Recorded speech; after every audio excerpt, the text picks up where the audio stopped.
అవసరం ఏంటంటే ఆల్రెడీ సుబ్బారెడ్డి గారు 490 రూపాయలకి ఎంతో ఆయన మళ్ళీ సుప్రీంకోర్టుకి అవసరమైతే అప్రోచ్ అవ్వచ్చు అన్నట్టుగా ఏమన్నా ఇంకేమి ఆర్డర్ చూసేంత వరకు మనం పెద్దగా దాని మీద కామెంట్ చేయటం కూడా బాగుంటుంది. ఎందుకంటే నేను అనుకోవటం కోర్టు ఈ విచారణ కంప్లీట్ అయిపోయేంత వరకు కూడా కేసు పెండింగే ఉంటుందని నేను భావిస్తున్నా. కోర్టు చెప్పని ఆర్డర్లో ఏముందో చూసుకున్నాక దాని మీద కామెంట్.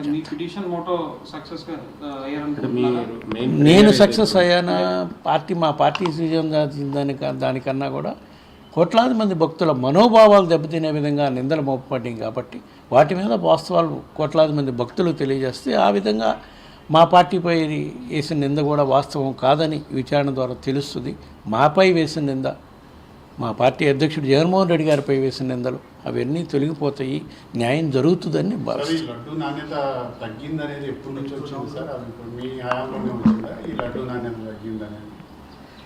రకరకాలుగా ఒక్కోసారి నాణ్యత బాగలేదని లోగడ కూడా కంప్లైంట్లు వచ్చినప్పుడు మేము వాటిని వేరే ల్యాబ్స్కి టెస్టింగ్ కూడా పంపించున్నాం మా పీరియడ్లో కూడా.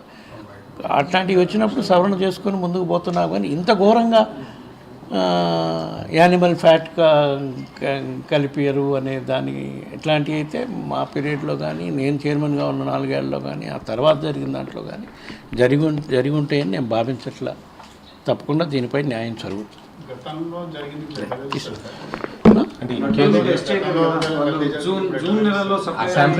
శాంపిలింగ్ చేస్తారు కదమ్మా. ప్రతి ట్రక్కు టీటీడీ గూడెంలో పోయే ప్రతి ట్రక్కు శాంపిల్ చేస్తారు. అందులో అడల్టరేషన్ జరిగిందంటే ఆ ట్యాంకర్ వాడరు. అది పదే చెప్పడం జరిగింది. లడ్డు తయారీ కల్తీ నెయ్యితో జరిగింది అంటున్నారు కదా, అసలు లడ్డు ఇప్పుడు లేదు కదా. ఒకవేళ జరిగినా జరగకపోయినా కూడా శాంపిల్ అనేది లేనప్పుడు ఎలా తెలుస్తుంది సార్? ఆరోపణ అయితే చేశారు, మరి కోర్టు కూడా అడిగింది లడ్డూని టెస్ట్ చేశారా లేదా? లడ్డూని టెస్ట్ చేయలేదు.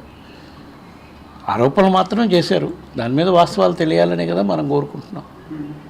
ఓకే.